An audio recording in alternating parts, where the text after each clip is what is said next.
Hey, welcome to Raven Rants. This is your girl, Raven the Serial Poet. I'm coming to y'all, and today is May the 8th, 2020, and it is 10:28 in the morning. I'm coming to y'all with the topic of, relationship deathbed. Why is it that after a certain amount of time, we either stop trying, or when we do try, it's not for the sake of the relationship. It's more for the sake of not being nagged or complained, or, trying to make sure that you don't have to worry about hearing this person discuss these things back and forth with you.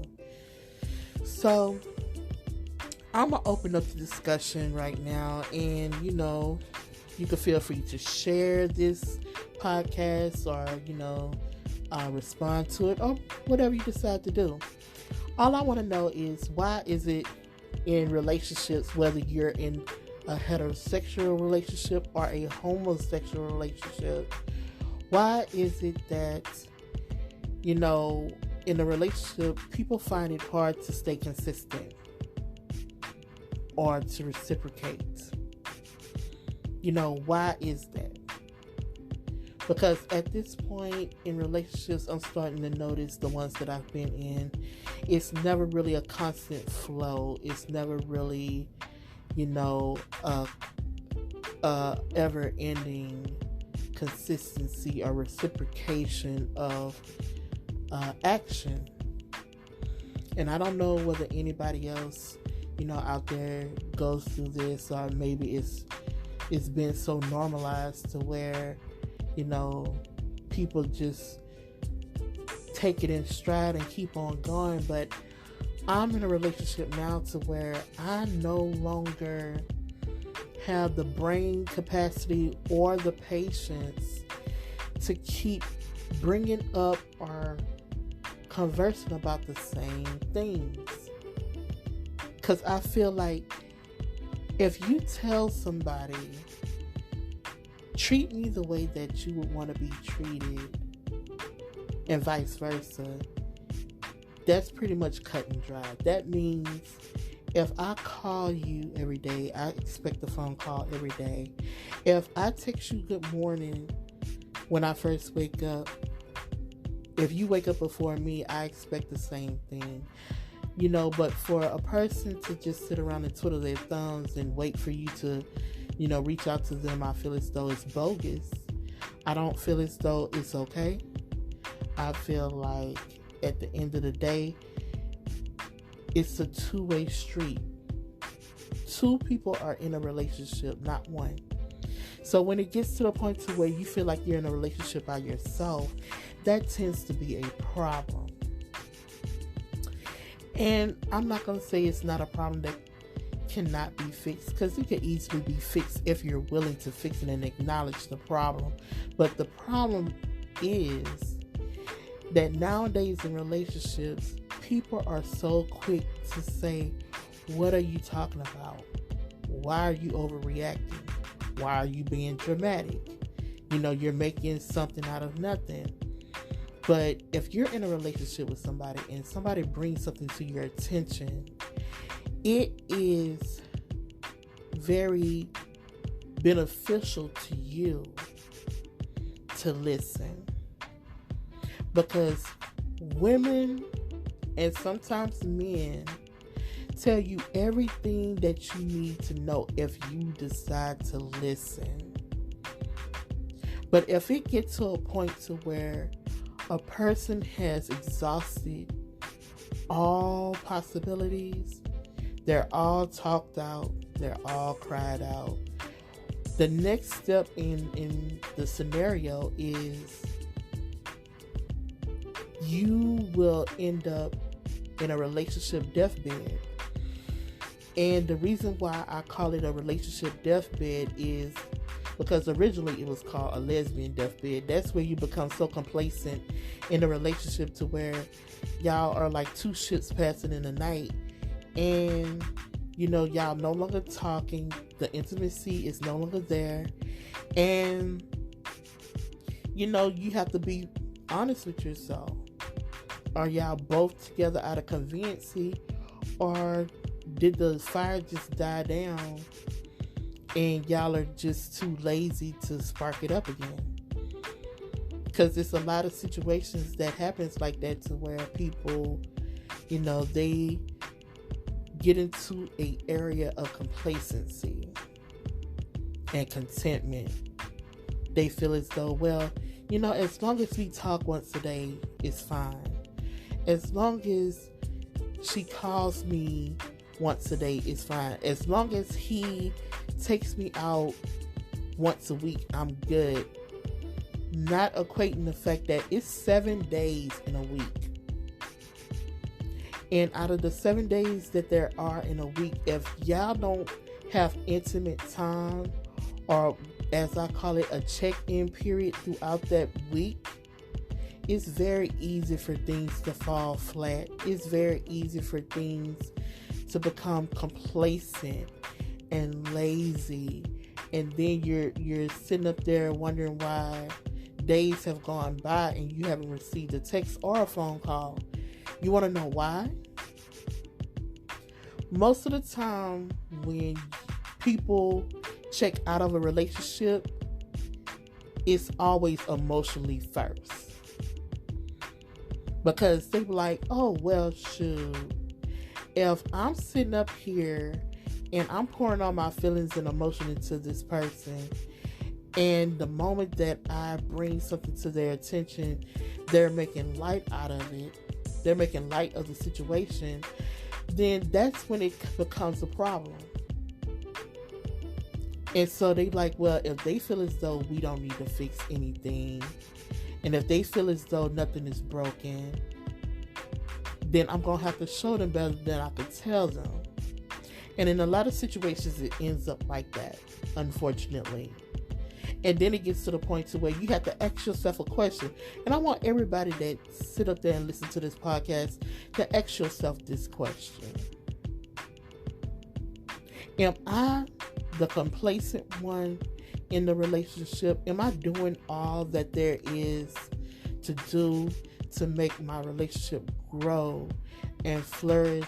Or am I the lazy one that basically don't see what the big deal is and there's nothing to be fixed? You're one or the other. Either you're the fixer or you're the one who don't really see what needs to be fixed.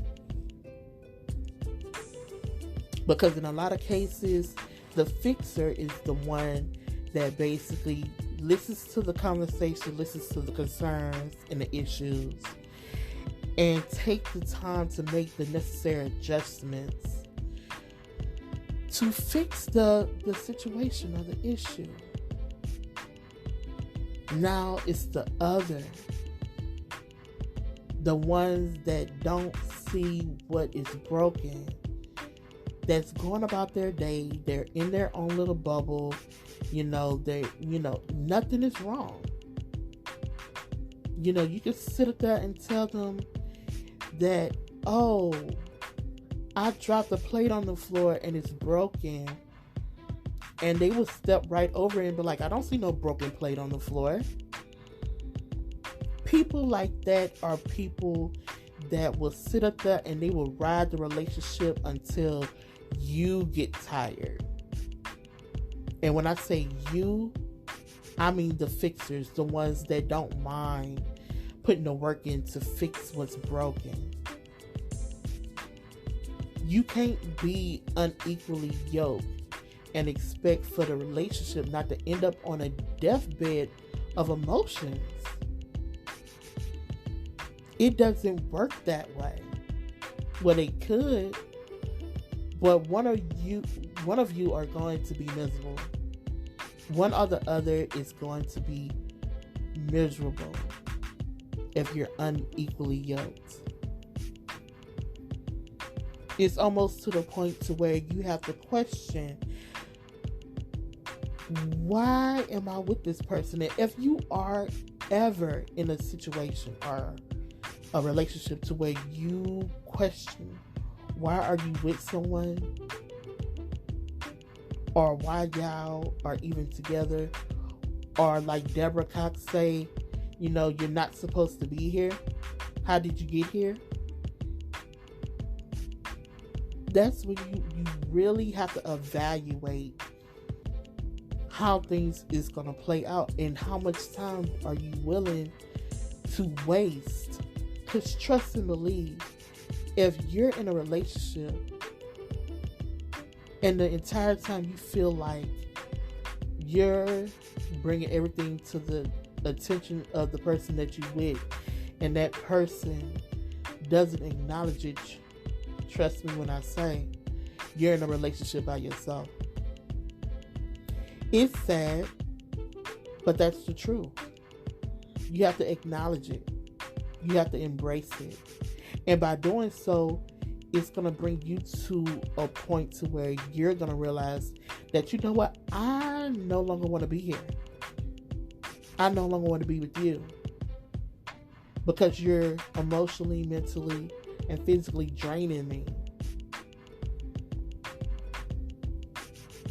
I'm going to tell you when you can get to your boiling point. I'm going to tell you when you're officially tired. And I'm not speaking by any means, for anybody. I'm speaking for myself. And if you relate, by all means, take my advice that I'm about to give you.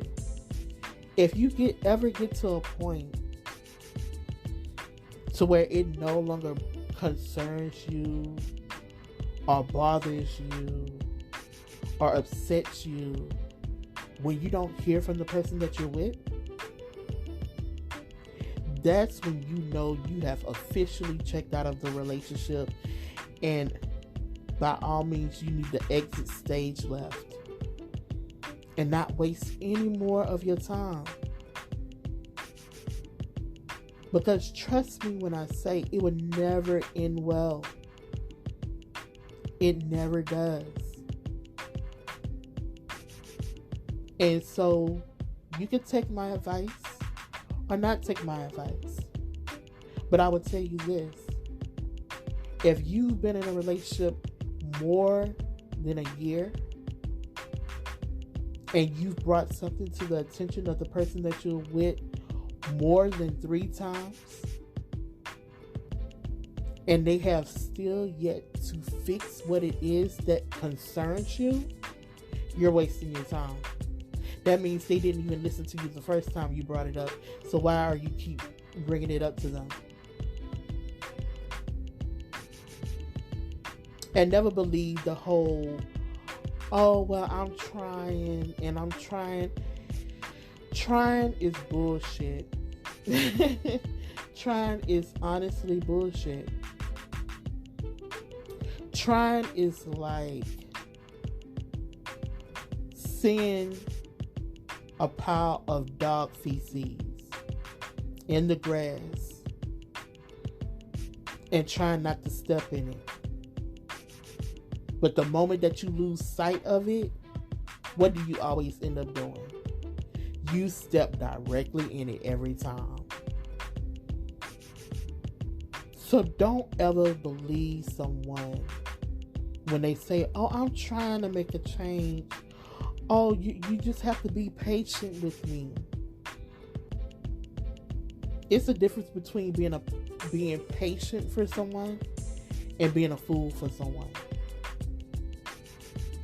And you must know the difference. Because when you're a fool for someone and you see and feel yourself becoming frustrated and there's more arguments than there is good moments, or if it's more bad times than good times, you have officially reached the end of your rope. And all you have to do is let go. But hey, you don't have to listen to me, because at the end of the day, I'm just a stranger right here on my podcast, giving advice and ranting, which is why I call this Raven Rants. But I'm going to leave you with this. And after every Raven Rant, podcast, I'm going to leave you with a thought of the day. If you go to sleep next to someone and wake up next to that same individual, and y'all never acknowledge each other throughout your day or week,